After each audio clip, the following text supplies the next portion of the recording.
Septembrī Līvānos tika atklāta aktīvās atpūtas teka Dubna un Daugava, kas izveidota pussalā starp abām upēm. Tomēr vēl aizvien aktīvi tiek izmantota ļoti maza pussalas teritorija.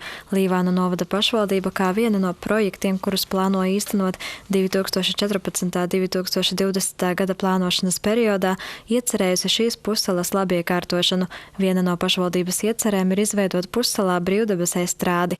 Līvānu iedzīvotājiem ir nepieciešamība pēc šādas pussalas labiekārtotas, kur varētu atpūsties, kur varētu arī mēs paplašināt to darbību, kas jau tur ir, kas ļoti daudz, es atceros, 2002. gadā tur būtībā nekā nebija, šobrīd ir ļoti daudz projektu īstenoti, un tas pats mākslas apmetniecības centrs, stikla muzejs un arī domas daudz uz priekšu saistībā ar stikla praktisko pielietojumu un turismu mums tur ir. Un, protams, ka viena no svarīgākajām un vajadzīgākajām lietām, kas visu laiku tiek atlikts saistībā ar kultūras centra rekonstrukciju, jo situācija bija tāda, ka mēs ieguldījām tur līdzekļus, tad pienācis laiks jau būtībā veidot šo te estrādi, brīvdabas estrādi, kas Līvāniem ir ļoti vajadzīga gan pilsētas svētkos, gan dažādu koncertu rīkošanai. Es nesaku, ka vienā gadā, bet vairāku gadu garumā ir iespējams guldīt līdzekļus un panākt šīs pussalas kopējo labiekārtošanu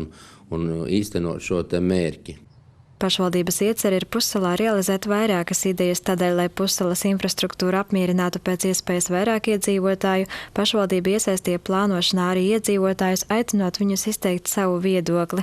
Mēs izstrādājām šo te aptaujas anketu, kuru aizpildīja 72 iedzīvotāji, 64 iedzīvotāji bija līvānieši. Un mēs piedāvājām sākotnēji arī jau savas idejas, vai viņiem arī tas interesētu, kā arī iedzīvotājiem pašiem bija iespējams izteikt savas konkrētās idejas. Pašu viņu ierosinājumi bija kāds peldbaseins, brīvdabas kinoplacis, tenisa korti. No pašvaldības ierosinātajām idejām vislielāko iedzīvotāju atbalstu ieguva šādas ieceres – estrāde, laivu piestātne, stikla izstrādes studija, skatu tornis, bērnu pilsētiņa, kafejnīca un peldvieta. Visas ieceres īstenot neizdosies finansējuma trūkuma dēļ, bet kaut dažas no tām Līvānu novada pašvaldība cer realizēt tuvāko gadu laikā.